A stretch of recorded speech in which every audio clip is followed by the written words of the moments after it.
Another area, speaking of compromise, that matters to a ton of folks, of course, is immigration policy, and a great need for some kind of collaborative solution there. Thing is, immigrant communities don't always look back on the Obama and Biden administration fondly on that issue. Recently, you acknowledged the pain caused by the deportation of about 3 million people. The other day at an event in Las Vegas, you told Hector Sanchez Barba, who worked in the Obama administration on immigration policy, "You privately know where I was on that, but I'm not going to get into that because I was vice president."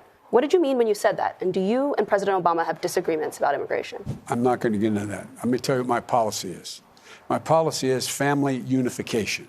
What I will do is deal with family unification. I have some idea what it's like to lose family, and or whether it's deportation or any other reason. It's tragic. And what I'm going to do is make sure we focus on family unification.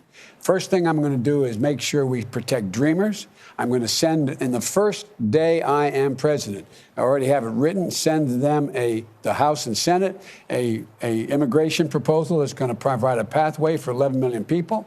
I'm going to end the idea that, for example, my wife went across the border in Brownsville with a member of Congress to help feed people on the other side of the border. Guess what? They're there seeking asylum.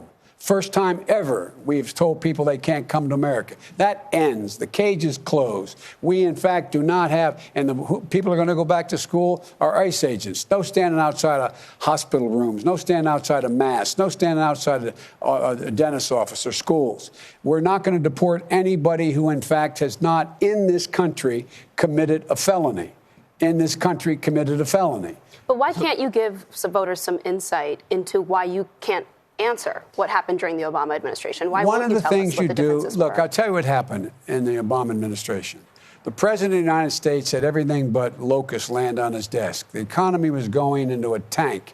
I'm the guy that came up with the proposal to provide for $900 billion in recovery money. Got 3 Republicans to vote for it, speaking of compromise.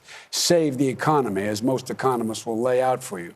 But what happened was the president thought that the best way to get, and the team thought the best way to get a deal was to, in fact, enforce the law and get a commitment that they would, in fact, go forward and do massive change in immigration by a massive program to provide a pathway for 11 million folks.